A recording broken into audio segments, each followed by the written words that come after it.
ಶ್ರೀ ಗುರುಭ್ಯೋ ನಮಃ. ನಮಸ್ಕಾರ ಸ್ನೇಹಿತರೆ. ಇವತ್ತು ನಾವು ವಿಷ್ಣು ಸಹಸ್ರನಾಮದ 4ನೇ ಶ್ಲೋಕದಲ್ಲಿರುವ ಸಂಭವ ಅನ್ನುವ ಪರಮಾತ್ಮನ ನಾಮದ ಅರ್ಥವನ್ನು ನೋಡೋಣ. ನಾವು ಸಂಭವ ಅನ್ನುವ ನಾಮ ನಮ್ಮ ಹೊರಗ ಪ್ರಪಂಚದಲ್ಲಿ ಲೌಕಿಕ ಜೀವನದಲ್ಲಿ ಕಡಿಮೆ ಕೇಳ್ತೀವಿ. ನಾವೆಲ್ಲಿ ಕೇಳ್ತೀವಿ ಇದನ್ನ ಅಂದ್ರೆ ಭಗವದ್ಗೀತೆನಲ್ಲಿ ಸಂಭವಾಮಿ ಯುಗೆ ಯುಗೆ ಅಂತ ಪರಮಾತ್ಮ ಹೇಳಿದ್ದಾಗ ಅದನ್ನ ನಮ್ಗೆ ಚೆನ್ನಾಗಿ ಗೊತ್ತಿದೆ ಅಲ್ಲಿ ಸಂಭವ ಅಂತ. ಈ ಸಂಭವಾಮಿ ಯುಗೆ ಯುಗೆ ಅಂದ್ರೆ ಅರ್ಥ ಏನು? ಪರಮಾತ್ಮ ತಾನೇ ಹೇಳ್ತಾ ಇದ್ದಾನೆ, ಪ್ರತಿ ಯುಗದಲ್ಲಿ ತಾನು ಬರ್ತೀನಿ, ಅಧರ್ಮವನ್ನು ನಾಶ ಮಾಡಿ ಧರ್ಮ ಸಂಸ್ಥಾಪನೆಯನ್ನು ಮಾಡ್ತೀನಿ ಅಂತ. ಸಂಭವ ಅಂದ್ರೆ ಇವಾಗ ಅರ್ಥ ನೋಡೋಣ. ಅಂದ್ರೆ ಚೆನ್ನಾಗಿ ಅಂತ ಬರುತ್ತೆ, ಪರ್ಫೆಕ್ಟ್ ಆಗಿ ಅಂತ ಬರುತ್ತೆ. ಭವ ಅಂದ್ರೆ ನಾವು ಪ್ರತ್ಯಕ್ಷ ಆಗೋದು ಅನ್ಕೋಬಹುದು, ಕಾಣಿಸ್ಕೊಬಹುದು ಅನ್ಕೋಬಹುದು, ಇಲ್ಲ ಹುಟ್ಟೋದು ಅನ್ಕೋಬಹುದು, ಇಲ್ಲ ಆತರ. ಇನ್ನೊಂದು ಅರ್ಥ ಅವತಾರ ತಗೊಬಹುದು ಅಂತ ಕೂಡ ಬರುತ್ತೆ ಭವ ಅಂದ್ರೆ. ಇವಾಗ ಸಂಭವ ಅಂದ್ರೆ ಚೆನ್ನಾಗಿ ಅವತಾರ ತಗೊಬಹುದು ಅಂತ ಅರ್ಥ ಬರುತ್ತೆ, ಇಲ್ಲ ಪರ್ಫೆಕ್ಟ್ ಆಗಿ ಅವತಾರ ತಗೊಬಹುದು, ಹುಟ್ಟೋದು ಅಂತ ಬರುತ್ತೆ. ಏನಿದು ಪರ್ಫೆಕ್ಟ್ ಆಗಿ ಭವ ಅಂತ ಅವತಾರ ತಗೊಬಹುದು ಅಂತಂದ್ರೆ ತಾನು ಸ್ವತಂತ್ರ, ಹೇಗೆ ಬೇಕಾದ್ರೂ ಅವತಾರ ತಗೋಬಲ್ಲ ಭಗವಂತ. ಇವಾಗ ಹಿರಣ್ಯಕಶಿಪುನ ಸಾಯಿಸ್ಬೇಕು ಅಂದ್ರೆ ನರಸಿಂಹ ಅವತಾರದಲ್ಲಿ ಬರ್ತಾನೆ, ಬಲಿನ ನಾಶ ಮಾಡ್ಬೇಕು ಅಂದ್ರೆ ವಾಮನ ಅವತಾರದಲ್ಲಿ ಬರ್ತಾನೆ. ಈ ತರ ಯಾವುದಕ್ಕೂ ಹೇಗೆ ಬರ್ಬೇಕು ಅನ್ನೋದು ತಾನು ಡಿಸೈಡ್ ಮಾಡ್ಕೊಂಡು ಸ್ವತಂತ್ರನಾಗಿ ತಾನು ಆ ತರ ಅವತಾರ ಮಾಡ್ತಾನೆ. ಹಾಗಾಗಿ ಸಂಭವ ಅಂತಾರೆ ಪರಮಾತ್ಮನನ್ಗೆ. ಎಲ್ಲಾ ಕಡೆ ಪರ್ಫೆಕ್ಟ್ ಆಗಿ ಕರೆಕ್ಟ್ ಆಗಿ ಅವತಾರ ತಗೊಬೋದ್ರಿಂದ. ಇನ್ನೊಂದು ಅರ್ಥ ಹುಟ್ಟಿಸೋದು ಅಂತ ಕೂಡ ಬರುತ್ತೆ, ಅಂದ್ರೆ ಜನ್ಮ ಕೊಡೋದು ಅಂತ ಕೂಡ. ಸೊ ಯಾರಿಗೆ ಜನ್ಮ ಕೊಡ್ತಾನೆ ಭಗವಂತ ಅಂದ್ರೆ ನಮ್ಗೆಲ್ಲಾರ್ಗು, ಎಲ್ಲಾ ಜೀವಿಗಳಿಗೂ ಜನ್ಮ ಕೊಡೋದು ಭಗವಂತಾನೆ. ಇವಾಗ ಭಗವಂತನ್ಗಂದ್ರೆ ಕರ್ಮ ಇಲ್ಲ, ತನ್ಗಿಷ್ಟ ಬಂದಿರ್ತಾರ ತಾನು ಸ್ವತಂತ್ರನಾಗೆ ಅವತಾರ ಮಾಡ್ತಾನೆ. ನಮ್ಗ ಆ ತರ ಇಲ್ಲ, ನಮ್ ಕರ್ಮದಿಂದ ಮಾತ್ರನೇ ನಾವು ಬರ್ತೀವಿ ಪುನಃ ಪುನಃ ಈ ಪ್ರಪಂಚಕ್ಕೆ. ಇವಾಗ ಆತರ ಇರೋವಾಗ ನಾವು ಕರ್ಮನ್ ಯಾವಾಗ್ಲೂ ಹಿಂದೆ ಹೊತ್ಕೊಂಡೇ ಇರ್ತೀವಿ. ಹಳೆ ಜನ್ಮದ್ದು ಇರತ್ತೆ, ಈ ಜನ್ಮದ್ದು ಇರತ್ತೆ.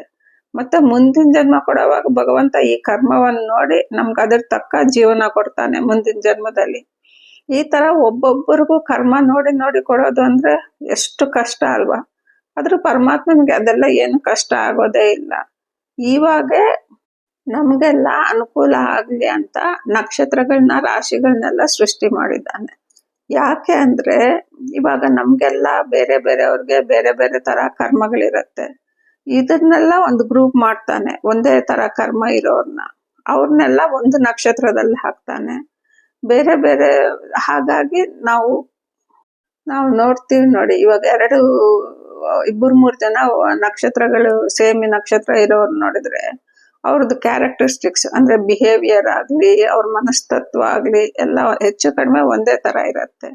ಇದೆಲ್ಲ ಯಾಕಾಗತ್ತೆ ಅಂತಂದ್ರೆ ಇವಾಗ ರಾಶಿಗಳು, ನಕ್ಷತ್ರಗಳು, ಜಾತಕಗಳು ಬರ್ದಿದ್ದಾಗ ಏನಾಗತ್ತೆ, ನಾವು ಜಾತಕ ಬರ್ಸಿದ್ದಾಗ ಹೋಗಿ ಕೇಳ್ತೀವಿ, ಏನು ಈ ಜಾತಕದಲ್ಲಿ ಏನಾದ್ರು ದೋಷ ಇದೆಯಾ, ಪೂಜೆ ಮಾಡಿಸ್ಬೇಕಾ, ಏನೋ ಅಟ್ಲೀಸ್ಟ್ ಕಷ್ಟ ಬಂದಿದ್ದಾಗಾದ್ರೂ ಹೋಗಿ ತೋರಿಸ್ತೀವಿ. ಕೆಲವು ಜನ ಹುಟ್ಟಿದ್ದಾಗೆ ತೋರಿಸ್ತಾರೆ.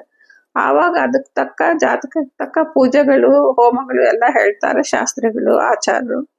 ಆವಾಗ ಏನಾಗುತ್ತೆ, ನಮ್ ಕರ್ಮ, ಈ ಕರ್ಮನೇ ಈ ಜಾತಕದಲ್ಲಿ ರಿಫ್ಲೆಕ್ಟ್ ಆಗತ್ತೆ. ಕಷ್ಟ ಬರೋ ಟೈಮಲ್ಲಿ ಜಾತಕ ತೋರ್ಸತ್ತೆ, ಕಷ್ಟದಲ್ಲಿ ಇರ್ತಾನೆ ಇವನು ಈ ಟೈಮಲ್ಲಿ ಅಂತ. ಸುಖ ಇರೋವಾಗ, ಸಂಪದೆ ಬರೋವಾಗ ಅವೆಲ್ಲ ಕೂಡ ತೋರ್ಸತ್ತೆ ಜಾತಕ.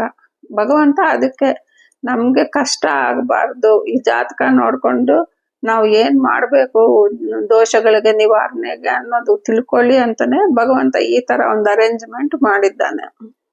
ಇವಾಗ ಒಂದೊಂದು ನಿಮಿಷಕ್ಕೂ ಲಕ್ಷಾನುಗಟ್ಲೆ ಜನಗಳದ್ದು ಜನ್ಮ ಆಗ್ತಾ ಇರತ್ತೆ. ಸೊ ಅದೆಲ್ಲ ಈ ಜಾತಕದ ಬೇಸಿಸ್ ಮೇಲೆ ಆಗ್ತಾ ಇರತ್ತೆ. ಭಗವಂತ ಎಲ್ಲಾರ್ನು ಒಂದೇ ತರ ಕರ್ಮ ಇರೋರ್ನ ಒಂದೇ ನಕ್ಷತ್ರದಲ್ಲಿ, ಒಂದೇ ರಾಶಿನಲ್ಲಿ ಹಾಕೋದು, ಬೇರೆ ಬೇರೆ ಕರ್ಮಗಳಿಗೆ ಬೇರೆ ಬೇರೆ ರಾಶಿಗಳು, ಆ ತರ ಇರೋದ್ರಿಂದ ಎಲ್ಲಾರ್ಗು ನಮ್ಗೆಲ್ಲ ಒಳ್ಳೇದಾಗ್ಲಿ ಅಂತ ಈ ತರ ಮಾಡೋದು. ಇದು ಆಕ್ಚುಲ್ ಆಗಿ ನೋಡಿ ತುಂಬಾ ದೊಡ್ಡ ಕೆಲಸ. ಯಾಕಂದ್ರೆ ಒಬ್ಬರದು ಇಬ್ಬರದು ಆದ್ರೆ ಕರ್ಮ ಬರ್ಕೊಂಡು ಮಾಡ್ಕೊಂಡು ಲೆಕ್ಕ ನೋಡ್ಕೊಂಡು ಕೊಡ್ಬೋದು. ಈ ತರ ನಿಮಿಷಕ್ಕೊಂದು ಲಕ್ಷ ಜನ್ಮ ಆಗ್ತಾ ಇದೆ ಅಂದ್ರೆ ಇವ್ರದ್ದು ನೋಡ್ಬೇಕು ಅಂದ್ರೆ ಎಷ್ಟು ಕಷ್ಟ. ಆದ್ರೂ ಭಗವಂತನಿಗೆ ಏನು ಕಷ್ಟ ಆಗಲ್ಲ. ಲೀಲೆಯಾಗಿ ಅಂದ್ರೆ ಆಟ ಆಡಿದ ತರ ಮಾಡ್ತಾನೆ. ಅದೆಲ್ಲ ಪರ್ಫೆಕ್ಟ್ ಆಗಿ ಮಾಡ್ತಾನೆ. ಒಬ್ಬರ ಕರ್ಮ ಒಬ್ರಿಗೆ ಹೋಗೋದಾಗ್ಲಿ ಆ ತರ ಏನೂ ಆಗಲ್ಲ. ನಮ್ಮ ಕರ್ಮಗಳು ಕರೆಕ್ಟ್ ಆಗಿ ನಮ್ಗೆ ಕೊಡ್ತಾನೆ. ಹಾಗಾಗಿ ಭಗವಂತನನ್ನ ಸಂಭವ ಅಂತಾರೆ. ನೋಡಿ ಎಂತ ಇಂಪಾರ್ಟೆಂಟ್. ನಮ್ಗೆ ಇಷ್ಟ ದಿವಸ ಅಂದ್ರೆ ಸುಮಾರು ಜನಕ್ಕೆ ರಾಶಿಗಳು ನಕ್ಷತ್ರಗಳು ಜಾತಕ ಯಾಕಿದೆ ಅಂತ ಗೊತ್ತಿಲ್ಲದೆ ಇರ್ಬೋದು. ಬಟ್ ಇವಾಗ ಗೊತ್ತಾಗತ್ತೆ ನೋಡಿ. ಇದರಿಂದಾನೇ ನಾವಿಷ್ಟು ಮಾತ್ರ ಆದ್ರೂ ನಮ್ಮ ಕರ್ಮ ಫಲವನ್ನು ತಡಿಬೋದು.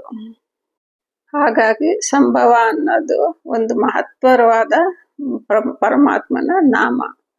ಈ ವಿಡಿಯೋ ಇಷ್ಟ ಆಗಿದ್ದಲ್ಲಿ ದಯವಿಟ್ಟು ಲೈಕ್ ಮಾಡಿ ಮತ್ತು ಸಬ್ಸ್ಕ್ರೈಬ್ ಮಾಡಿ. ಧನ್ಯವಾದಗಳು ಸ್ನೇಹಿತರೆ. ಶ್ರೀಕೃಷ್ಣ ಅರ್ಪಣಮಸ್ತು.